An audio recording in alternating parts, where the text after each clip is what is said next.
बिहार नाम जैसे ही आप सुनते हैं आपके मन में कोई ना कोई इमेज जरूर बनती होगी। ऐसा संभव नहीं है कि आप भारतवासी हो और बिहार को लेकर आपके मन में कोई इमेज ना हो। लेकिन क्या आपको पता है कि आपके मन में बन रही यह इमेज अगर आपको एक कालखंड से गुजार कर दिखाई जाए तो निश्चित ही बदल जाएगी। आपके दिमाग में संभवतया बिहार को लेकर जिस भी प्रकार की अच्छी तो और अच्छी हो जाएगी, बुरी है तो अच्छी हो जाएगी। बिहार को लेकर के आपके मन में जिस भी प्रकार का भाव है वो आज के सेशन के बाद परिवर्तित जरूर होगा। इसलिए शुरू करते हैं आज का सेशन और जानेंगे कि किस प्रकार से एक समय भारत का सबसे पावरफुल और सबसे समृद्ध राज्य बिहार आज इस हाल में क्यों है, देश के सबसे पिछड़े राज्यों में बीमारियों में पहला बी क्यों है। चलिए शुरू करते हैं। जैसा कि आप सभी जानते हैं कि बिहार भारत का तीसरा सबसे अधिक जनसंख्या वाला राज्य और प्राचीन भारतीय इतिहास का महत्वपूर्ण केंद्र है।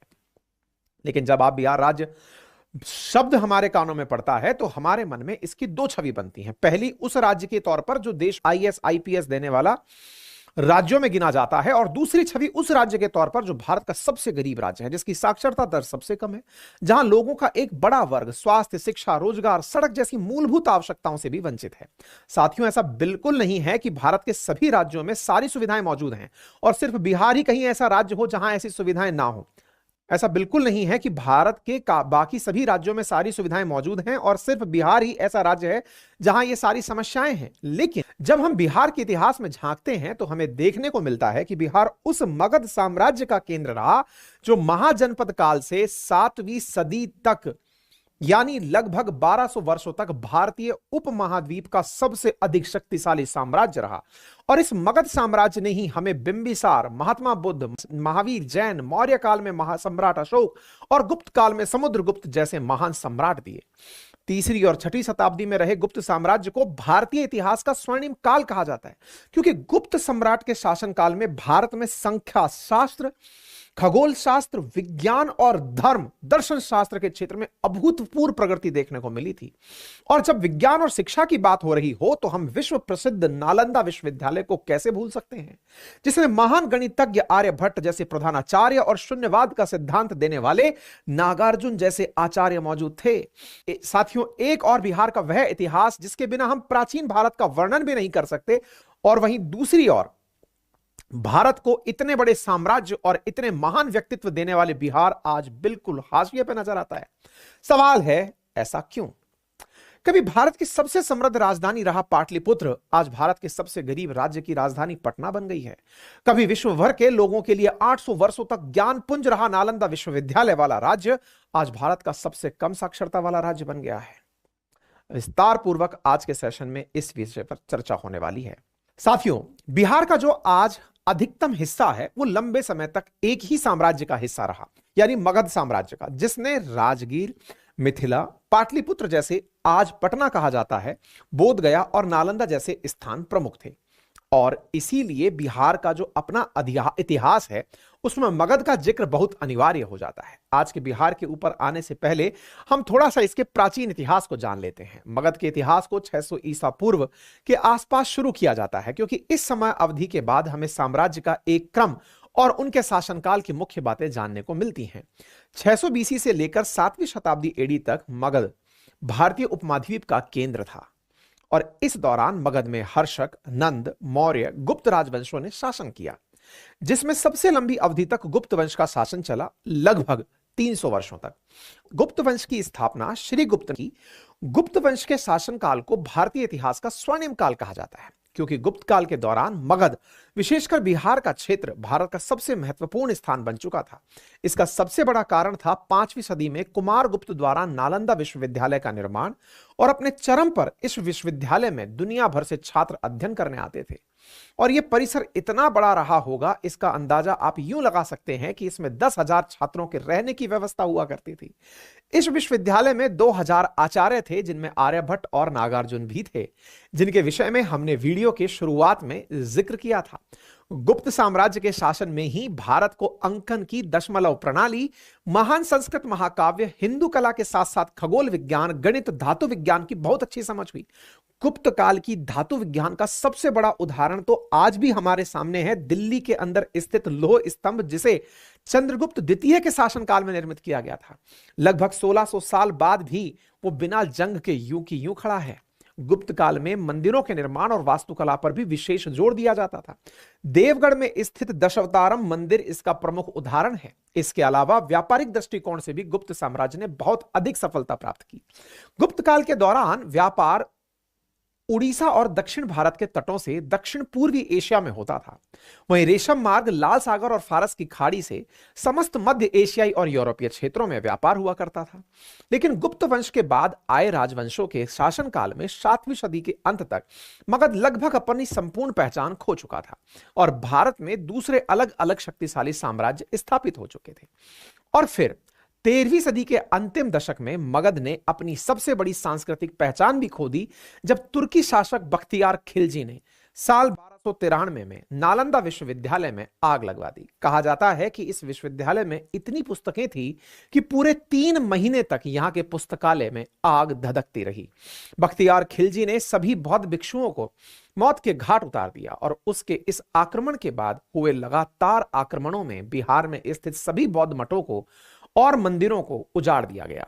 साथियों, इसके बाद 17वीं और 18वीं सदी भारतीय उपमहाद्वीप के लिए फिर से एक नए और प्रभावी परिणाम लेकर आई, जिसका कारण था वास्को डिगामा द्वारा खोजा गया नया समुद्री मार्ग, जिसने फ्रांस, डच, पुर्तगाल समेत ब्रिटेन के उपनिवेशवादी साम्राज्य को भारत में आने के लिए आमंत्रित किया।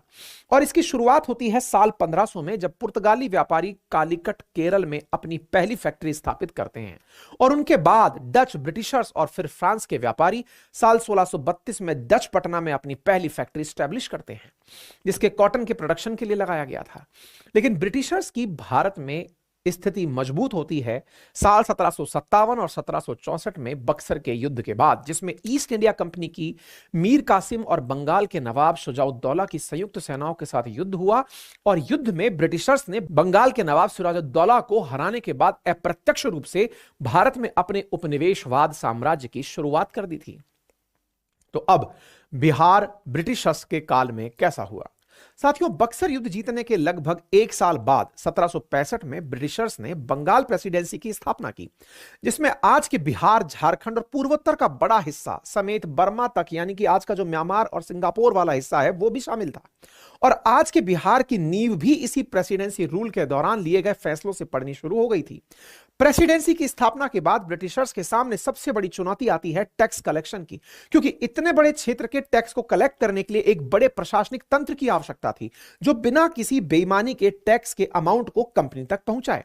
और इसके समाधान के लिए ब्रिटिश अधिकारी लॉर्ड कॉर्नवालिस ने अपने कार्यकाल में 1790 में मुगलों द्वारा स्थापित की गई जमींदारी व्यवस्था को लागू कर दिया, लेकिन कुछ बदलावों के साथ। साथियों, जो मुगलों की जमींदारी व्यवस्था थी, उसमें किसानों को इतना शोषित नहीं किया जाता था जितना ब्रिटिश जमींदारी व्यवस्था ने किया। और यह व्यवस्था तब और ज्यादा शोषणकारी हो गई जब 1793 में इसे स्थायी बंदोबस्त में बदल दिया गया। स्थायी बंदोबस्त के तहत किसानों को अपनी उपज के 11 में से 10 हिस्से टैक्स के रूप में देने पड़ते थे, यानी कि कुल उपज का लगभग 89%।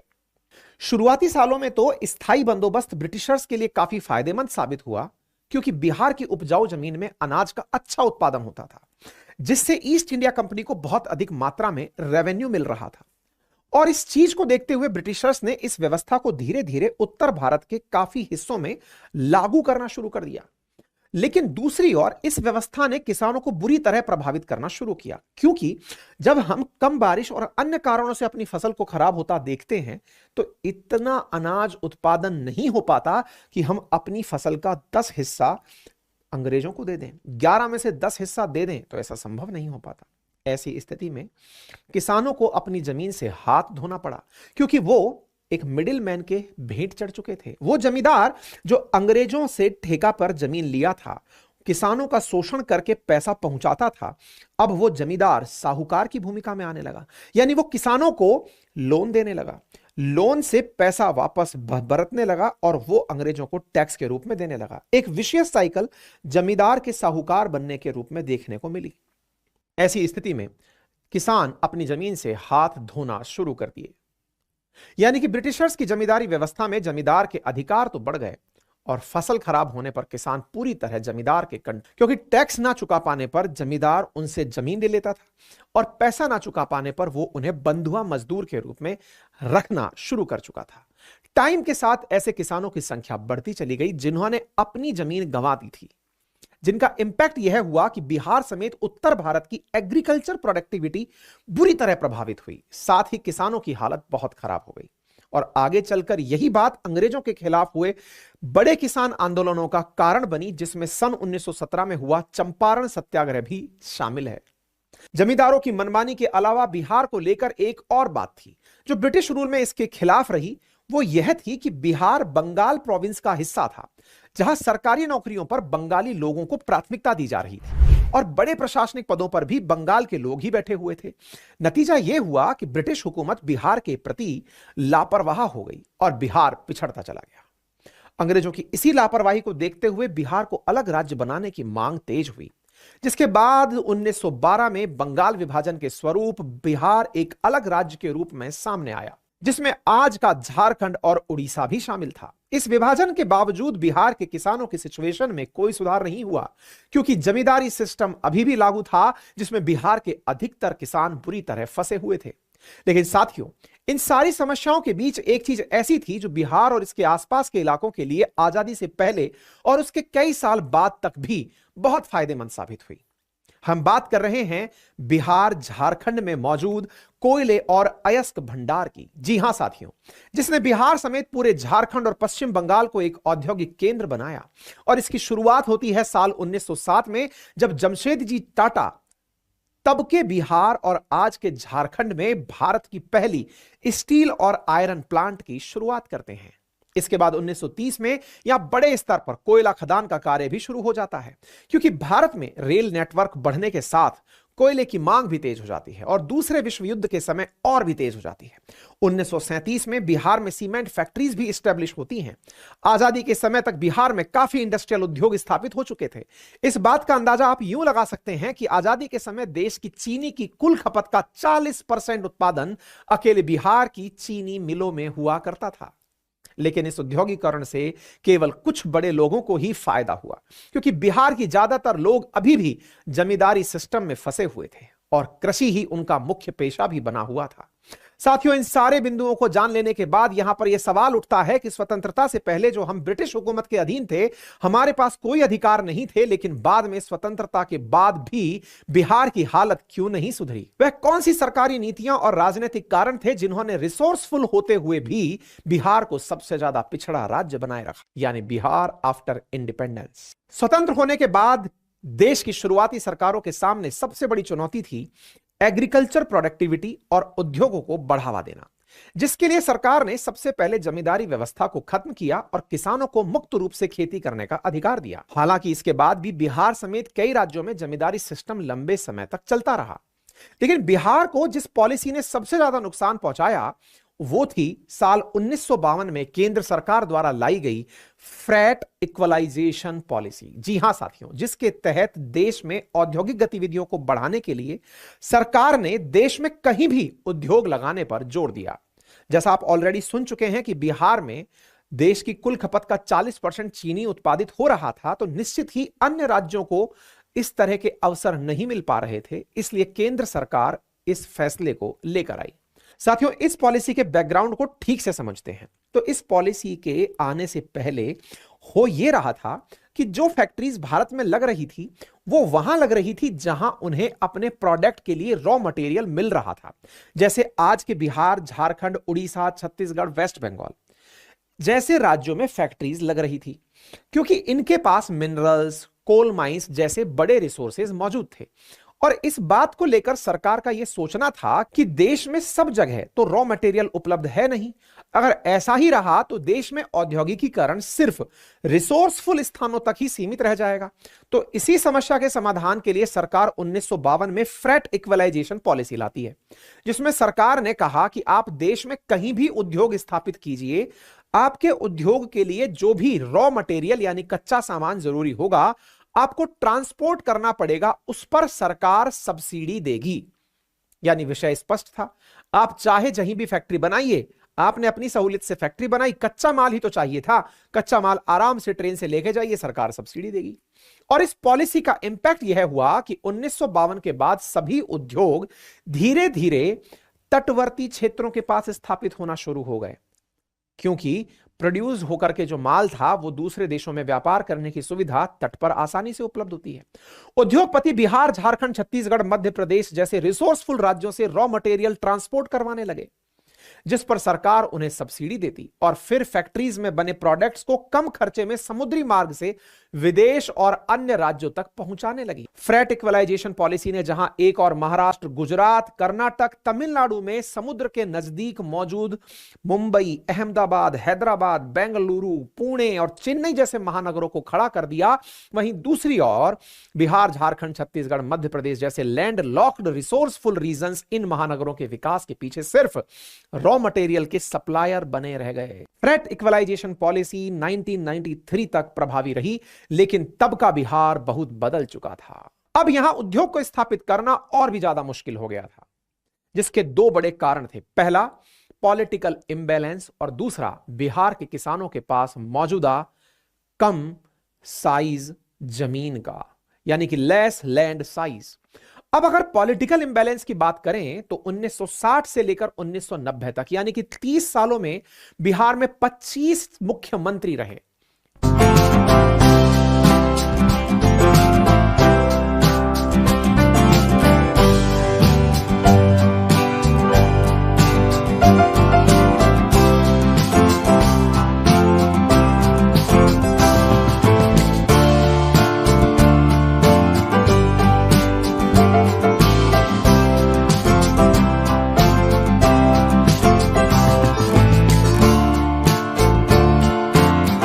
इसके अलावा इन 30 सालों में बिहार में 4 बार राष्ट्रपति शासन भी लगा। इस पॉलिटिकल इंबैलेंस का सबसे बड़ा कारण था कि कोई भी पार्टी बिहार में उद्योग को लेकर एग्रीकल्चर एक्टिविटी को बढ़ा नहीं पा रही थी। सरकार लोगों में विश्वास पैदा नहीं कर पा रही थी। पॉलिटिकल पार्टीज आपसी मतभेद में थी, तो जो हर कुछ टाइम पर अपना मुख्यमंत्री बदल देती थी। इन सब बातों का रिजल्ट यह हुआ कि बिहार में मौजूद पुराने उद्योग जैसे मिल और फैक्ट्रीज भी धीरे धीरे बंद होने लगे। 1990 के बाद बिहार में नई दिशा की राजनीति सामने आई। जातिवाद और जातिवाद की इस आइडियोलॉजी ने बिहार को बची हुई उम्मीदों को भी खत्म कर दिया, क्योंकि इस आइडियोलॉजी ने बिहार को एक स्थायी सरकार तो दे दी, लेकिन डेवलपमेंट नहीं दे सकी।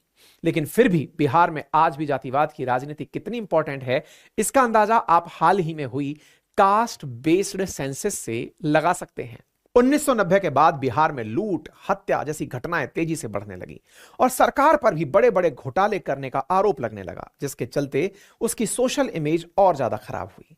दूसरी ओर बिहार के अधिकतर किसानों के पास मौजूद बहुत कम माप की कृषि भूमि से भी दो नई प्रॉब्लम सामने आई। पहला, कम कृषि भूमि होने की वजह से अधिकतर किसान मॉडर्न एग्रीकल्चर इक्विपमेंट को अपनी कृषि का हिस्सा नहीं बना पा रहे थे, क्योंकि कम माप की कृषि में, कम माप की भूमि में इतना ज्यादा उत्पादन ही नहीं था कि वो मॉडर्न इक्विपमेंट पर होने वाले खर्च को उठा सकें। जिसका रिजल्ट यह हुआ कि बिहार के अधिकतम किसान अपनी प्रोडक्टिविटी को नहीं बढ़ा पाए और उनकी कृषि होने वाली आमदनी भी नहीं सुधरी। किसानों की स्मॉल साइज लैंड होल्डिंग्स ने दूसरी समस्या जो निकल कर आई वो यह थी कि उद्योगों के लिए होने वाली लैंड एक्विजिशन प्रोसेस, जिसमें कि उद्योग के लिए जमीन के बड़े भूभाग को अधिकृत करना पड़ता था। लेकिन बिहार में एक फैक्ट्री के एस्टेब्लिशमेंट के लिए कई सौ किसानों से बात करनी पड़ती थी, क्योंकि किसानों के पास छोटे छोटे भूखंड थे। आपको जमीन चाहिए तो आपको बड़े भूखंड पर, अगर आपको फैक्ट्री लगानी है तो बड़ा भूखंड चाहिए। बड़े भूखंड के लिए काफी सारे किसानों से बात करनी पड़ेगी, और काफी सारे किसानों से बात करनी पड़ेगी तो ऐसी स्थिति में अगर 2-4 लोगों ने भी अपनी जमीन देने से मना कर दिया तो फिर सारा मामला बेकार हो जाता था। साथियों, ये लैंड एक्विजिशन जैसी बेसिक चीजें एज ऑफ डूइंग बिजनेस को इंपैक्ट करती हैं। यही कारण है कि एज ऑफ डूइंग बिजनेस यानी व्यापार की सुगमता में 36 राज्य यूनियन टेरिटरी के लिस्ट में बिहार 26वें नंबर पर आता है। वहीं दूसरी ओर सबसे स्मूथ लैंड एक्विजिशन प्रोसेस वाला स्टेट गुजरात रहा, जो कि इसी कारण एज ऑफ डूइंग बिजनेस में या तो कभी पहले स्थान पर या कभी दूसरे स्थान पर रहा। एक तो कोस्ट लाइन और दूसरा लैंड एक्विजिशन का आसान होना। बिहार में लैंड एक्विजिशन के इस डिफिकल्ट प्रोसेस का दूसरा नेगेटिव इंपैक्ट यह हुआ कि कई बार बड़े बड़े प्रोजेक्ट्स बहुत धीमे धीमे पूरे होते और जो एक स्टेट के लिए उसकी बिजनेस इमेज को डैमेज करते थे। और बिहार के साथ कुछ ऐसा ही हुआ। पॉलिटिकल इंबैलेंस, लैंड एक्विजिशन के साथ साथ बिहार को तीसरा बड़ा नुकसान हुआ साल 2000 में, जब उससे अलग होकर एक नया राज्य झारखंड बना। झारखंड के अलग होने से बिहार ने अपनी उपजाऊ जमीन और मिनरल्स का एक बहुत बड़ा हिस्सा खो दिया, क्योंकि बिहार ने जिस एरिया में थोड़ा बहुत उद्योग इन्वेस्ट किया था वो सारा झारखंड के हिस्से में चला गया और बिहार को खाली हाथ रहना पड़ा। इन सारी सोशल प्रॉब्लम्स के साथ बिहार में लंबे समय तक नक्सलवाद का सामना भी रहा। बिहार के साथ साथ छत्तीसगढ़, झारखंड, उड़ीसा, तेलंगाना, मध्य प्रदेश भी लंबे समय तक नक्सलवाद से जूझते रहे। इसके साथ कुछ और प्रॉब्लम्स भी रही जिन पर बात करना जरूरी है, जैसे हर साल आने वाली बाढ़ से भी बिहार को हजारों करोड़ का नुकसान होता है, जिसमें उपजाऊ भूमि और फसल का नुकसान बड़ी मात्रा में होता है। बिहार डिजास्टर मैनेजमेंट डेटा के अकॉर्डिंग पिछले 10 सालों में आए फ्लड के कारण बिहार में कुल 2300 लोगों की मौतें हुई हैं, जबकि 2021 की एक दूसरी रिपोर्ट के अकॉर्डिंग उस साल फ्लड में बिहार सरकार को लगभग 3700 करोड़ रुपए का नुकसान हुआ। एक और ये नुकसान और दूसरी और तेजी से बढ़ रही बिहार की पॉपुलेशन भी सरकार के सामने नए चैलेंजेस रख रही थी, जो है गरीबी और बढ़ती हुई बेरोजगारी। इन सारे फैक्टर्स का कलेक्टिव इंपैक्ट है आज बिहार की पर कैपिटा इनकम पूरे देश में सबसे कम है। पूरे देश की टोटल पॉपुलेशन में लगभग 9% रखने वाला बिहार पूरे देश की जीडीपी का कुल 2.77% ही कंट्रीब्यूट करता है। कभी देश की 40% शुगर प्रोड्यूस करने वाला राज्य आज केवल 2% तक सीमित रह गया है। कभी 3000 चावल की मिल वाले राज्य में करप्शन के चलते 2000 राइस मिल बंद हो चुकी हैं।